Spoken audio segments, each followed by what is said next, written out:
இன்றுதான் அது அந்த நிலைமை நிறைவேறி இருக்கிறது. இருந்தும் இங்கு எங்களுடைய பாடசாலை அதிபர் மாத்திரமல்ல, இங்கு பேசிய எங்களுடைய தலைவர் அவர்களும் இந்த கிராமம் சம்பந்தமாக, இந்த பிரதேசம் சம்பந்தமாக பல விடயங்களை பேசி சென்றிருந்தார்கள். உண்மையிலே நான் இந்த பிரதேசத்தை சேர்ந்த, இந்த கிராமத்தை பிறப்பிடமாக கொண்டவராக இருந்தாலும் இந்த பிரதேசத்தில் இருக்கின்ற சகல பாடசாலைகளின் நிலைமைகளை அறிந்திருந்த வகையில் இங்கு கூறிய விடயங்கள் அனைத்தும் உண்மையான ஒரு விடயமாக நாங்கள் பார்க்கின்றோம். நாங்கள் இந்த பிரதேசத்திலே பல, அதாவது அபிவிருத்தி அரசியல் என்ற அடிப்படையில் நிறைய ஏமாற்றங்களையும் புறக்கணிப்புகளையும் சந்தித்தவர்கள் என்ற அடிப்படையில் நாங்கள் பல துன்பங்களை, பல அடக்குமுறைகளை சந்தித்தவர்களாக இந்த பிரதேச மக்கள் இருந்து கொண்டிருப்பதை நாங்கள் அறிவோம். அதன் அடிப்படையில் தான் இங்கு பேசப்பட்ட விடயங்கள் மிகவும் ஓங்கி ஒலித்ததாக இருந்தது. எனவே எங்களுடைய குறிப்பாக இந்த நாவதன்வெளி சம்மாந்துறை வலயம் மாத்திரமல்ல, அம்பாறை மாவட்டத்தில் இருக்கின்ற தமிழ் பிரதேசங்கள் கடந்த கால ஆட்சியாளர்களினாலும் திட்டமிட்ட ஒரு புறக்கணிப்பு இருந்தது. இந்த பிரதேசம் ஒரு போர் சூழல் நிறைந்த எல்லையில் இருந்த பிரதேசங்களாக இருந்ததன் காரணமாக அரசு சார்பற்ற நிறுவனங்களூடாக பல அபிவிருத்தி பணிகள் பல இடங்களிலே, பல பிரதேசங்களிலே முன்னெடுக்கப்பட்டது. ஆனால் இவ்வாறான பிரதேசங்களில் அது மிகவும் குறைந்த ஒரு நிலைமையில் தான் இருந்தது. குறிப்பாக ஒரு விடயத்தை நான் இங்கு கல்வி அமைச்சரின் கவனத்துக்கு நான் ஏற்றி வைக்க விரும்புகின்றேன். கோல் நிறுவனம் என்று சொல்லப்படுகின்ற ஒரு நிறுவனம் சுனாமிக்கு பிற்பட்ட காலத்திலே இங்கு வருகிறது. பல பாடசாலைகளை புனரமைப்பு செய்து பல அபிவிருத்திகளை முன்னெடுத்தது. ஆனால் இந்த பாடசாலையிலும் அகதிகளாக இந்த கரையோரத்தில் இருந்த மக்கள் இங்கு அகதிகளாக இருந்த நிலைமையும் இந்த பாடசாலையில் இருந்தது. அவ்வாறான நிலைமையிலே இந்த பாடசாலைக்கு விதமான ஒரு அபிவிருத்திகளை முன்னெடுக்க அந்த நிறுவனங்கள் வரவில்லை. அவ்வாறான காலத்தில் நானும் கூட சென்று இந்த பாடசாலை நிலைமைகளை நாங்கள் எடுத்துரைத்ததன் பிற்பாடு ஒரு குறிப்பிட்ட நிதியை இந்த மைதானத்துக்கு செப்பனிட்டிருந்தார்கள் அபிவிருத்திக்காக. இவ்வாறு தான் இந்த பிரதேசத்தின் நிலைமை இருந்து கொண்டிருக்கிறது. எங்களுடைய கல்வி அமைச்சருக்கு எங்களுடைய பிரதேசம் சம்பந்தமாக நான் பல தடவைகள் எடுத்துரைத்திருக்கிறேன். உண்மையிலே இங்கு பேசப்பட்ட விடயங்கள் அனைத்தும் நாங்கள் ஏற்றுக்கொள்ள வேண்டும். பொதுவாக இந்த வடகிழக்கு பிரதேசங்களிலே, வடமாகாணத்திலே எங்களுடைய வடமாகாண சபை ஒரு முதலமைச்சரை கொண்டு இயங்கி இருந்தாலும் நாங்கள் கிழக்கு மாகாணத்திலே ஆட்சியின் பங்காளர்களாக இணைவதா இல்லையா, அல்லது எதிரணியில் குந்துகிற ஒரு நிலைமையை நாங்கள் செய்வதா என்ற நிலைமையிலே தான் நாங்கள் இந்த கிழக்கு மாகாண அமைச்சுக்களை பாரமெடுத்து ஆனந்தரப்போடு இணைந்திருந்தோம். ஆனால் இன்று உங்களுக்கு தெரியும், இந்த நாட்டிலே எதிர்கட்சி தலைவராக எமது தலைவர் சம்பந்தனையா இருந்து கொண்டிருப்பதை, எதற்காக அவர் இருக்கிறார் என்ற விடயத்தினையும் நாங்கள் சற்று ஆழமாக சிந்திக்க வேண்டும்.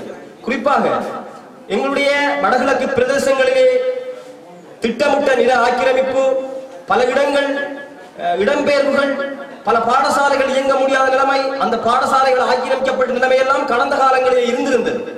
அவ்வாறான சூழலிலே இந்த ஆட்சி மாற்றத்தின் பிற்பாடு நாங்கள் ஆட்சியின் பங்காளர்களாக இருந்து கொண்டு, அதாவது எதிர்கட்சி தலைவர் என்ற பதவி இல்லாமல் ஆட்சியில் இணைந்து கொண்டு எங்களுடைய நீண்டகால பிரச்சனைக்கு எவ்வாறு தீர்வினை காண முடியும், நாங்கள் எங்களுடைய மக்களின் பிரச்சனைகளை, எங்களுடைய தீர்வினை பெரும் வரைக்கும் நாங்கள் இந்த நாட்டின் குரல் எழுப்புகின்ற, நியாயத்தை தட்டி கேட்கின்ற அரசியல் தலைவர்களாக இருந்து செயற்படுவதுதான் பொருத்தம் என்று கருத்தில் கொண்டு அவ்வாறான தீர்மானங்கள் எங்களுடைய தலைமைகள் எடுத்தது. கிழக்கு மாகாணத்திலும் கூட எங்களுடைய கல்வி அமைச்சர் அவர்கள் கல்வி அமைச்சை பாராமடுத்ததன் பிற்பாடு அவர் பல துன்பகரமான சம்பவங்களை எதிர்கொண்டிருக்கின்றார். நாங்கள் ஒரு நல்லிணக்கத்தின் அடிப்படையில் இந்த நாட்டிலே ஒரு நிலையான சமாதானத்தை ஏற்படுத்த வேண்டும் என்ற அடிப்படையிலே அவர் இன்றும் கூட செயற்பட்டுக் கொண்டிருக்கிறார். பல பிரச்சனைகள் கடந்த வாரத்துக்கு முந்தைய வாரம் நான் நேரடியாக சென்று கல்வி அமைச்சரோடு நான் பிரச்சனைப்பட்டு வெளியேறிய சம்பவம் இருந்து கொண்டிருந்தது. நான் இங்கு வந்து நான் மிகவும் மனவேதனை அடைந்தேன். உதாரணமாக அம்பாறை மாவட்டத்திலே நாங்கள் எந்த சமூகத்தையும் பாதிக்கத்தக்க கூடிய வகையிலே செயற்படக்கூடாது என்பதுதான் எமது கொள்கை. எமது தமிழ் தேசிய அரசியல் என்பது எந்த இனத்தையும் அடிமைப்படுத்தி இன்னொரு இனத்தை வாழ வைக்க வேண்டும் என்ற நிலைப்பாடு கொண்டவர்கள் அல்ல. இந்த நாட்டிலே வாழுகின்ற சகல இன மக்களும் சமத்துவமான அடிப்படையிலே வாழ வேண்டும் என்று நினைப்பவர்கள் தான் நாங்கள். அதன் அடிப்படையிலே அம்பாறை மாவட்டத்திலே 2 வலயங்கள் உருவாக்கப்பட வேண்டும் என்று எங்களுடைய கல்வி அமைச்சர் அவர்கள் மாகாண சபையிலும் அமைச்சரவை தீர்மானங்களும் எடுக்கப்பட்டு மத்திய அரசாங்கத்துக்கு அனுப்பப்பட்டதன் பிற்பாடு ஊடகங்களிலே பொத்திவில் வலயம் உருவாக்கப்படுகிற நிலைமை பெரிதாக பேசப்பட்டிருந்தது. அது சம்பந்தமாக நான் கல்வி அமைச்சரோடு பேசியிருந்தேன். ஆனால் கல்வி அமைச்சருக்கு அது சம்பந்தமாக அறிக்கைகள் விடுவதற்கு தெரியும். ஆனால் ஒரு குழப்பகரமான சூழலை ஏற்படுத்தி விடுவோம் என்ற ஒரு காரணத்தினால் அதை கைவிட்டிருந்தார்கள். கடந்த 8ஆம் தேதி நான் பொத்திவில் பிரதேச அபிவிருத்தி குழு கூட்டத்துக்கு சென்றிருந்தேன். அங்கு அந்த வலயம் சம்பந்தமான விடயங்கள் பேசப்பட்டது. ஒரு வலயம் தனிமையாக பிரிக்கப்பட வேண்டுமானால் அமைச்சரவை தீர்மானங்கள் மத்திய அரசின் அனுமதிகள் பெறப்பட வேண்டும். அதன் அடிப்படையிலே இந்த மத்திய வலயம் உருவாக்குற விடயத்தில் நாங்கள் பல குரல்களை எழுப்பி இருக்கின்றோம். ஆனால் அதற்காக எங்களுடைய அமைச்சர் அவர்கள் பலதரப்பட்ட முயற்சிகளை எடுத்திருக்கிறார். அவர் அனைத்து விடயங்களையும் ஊடக வாயிலாக வெளியிடுவதை தவிர்த்து அவர் விடயங்களை சாதுரியமாக கையாள வேண்டும் என்ற விடயத்தில் செயல்பட்டுக் கொண்டிருக்கின்றார். இதனை தயவு செய்து எங்களுடைய கல்வியாளர்கள் அறிந்து கொள்ள வேண்டும். என் காதுக்கு எட்டியவரை பல விமர்சனங்களை எங்களுடைய கல்வியாளர்கள் பேசியிருக்கிறார்கள். தயவு செய்து இந்த 2 வலயங்களையும் பிரிப்பதற்குரிய முன்னெடுப்புகளை எங்களுடைய தலைவர்களோடு நாங்கள் பேசியிருக்கின்றோம். நிச்சயமாக பொத்திவில் வலயம் உருவாக்கப்பட வேண்டும். அதற்கு நாங்கள் எதிர்ப்பல்ல. அதே போன்று இந்த நாமிதன்வழி மத்திய வலயம் உருவாக்கப்பட வேண்டும். நாங்கள் எங்களுடைய தலைவர்களோடு சம்பந்தமாக பேசியிருக்கிறோம் எங்களுடைய கல்வி அமைச்சர் தலைமையில். எனவே எங்களுடைய இந்த பிரதேசத்தின் கல்வி மேம்படுத்தப்பட வேண்டும். இந்த கிராமம் ஆரம்பத்தில் இந்த குடியேற்ற காலகட்டத்தில் உருவாக்கப்பட்ட கிராமமாக இருந்தாலும் எங்களுடைய இந்த பிரதேசத்திலே அந்தந்த கிராம மக்களின் அந்த கிராமத்திலே உருவாகிற கல்வியாளர்கள் மத்தியில் மாத்திரம்தான் இந்த பிரதேசங்களை கல்வியிலே உயர்வடைய வேண்டும் என்ற சிந்தனை இருந்தது. அரசியல் ரீதியாக இந்த முன்னெடுப்புகளும் கடந்த காலங்களில் இந்த பிரதேசங்களிலே முன்னெடுக்கப்படவில்லை.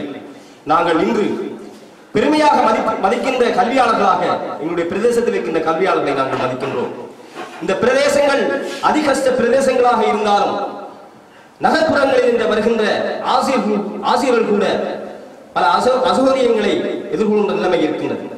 குறிப்பாக கிட்டங்கி பாலம் என்பது மாரிகாலங்களிலே மழை பெய்தனூடாக பெருக்கெடுத்தால் 4-5 நாட்களுக்கு இங்கு வர முடியாது. அவ்வாறான சூழலில் கூட இந்த ஆசிரியர்கள் இந்த பிரதேச கல்வியை மேம்படுத்துவதற்காக தங்களுடைய அர்ப்பணிப்பான பணிகளை செய்திருக்கிறார்கள். இந்த பாடசாலை சம்பந்தமாக எங்களுடைய வலயக்கல்வி பணிப்பாளர் இதன் பெறுபவர்கள் இதன் வளர்ச்சி சம்பந்தமாக பேசியிருந்தார்கள். குறிப்பாக நாவிதன்வழி சம்பந்தமுறை வலயம் சம்பந்தமாக உண்மையிலே எங்களுடைய இந்த பிரதேச அதிபர்களும் ஆசிரியர்களும்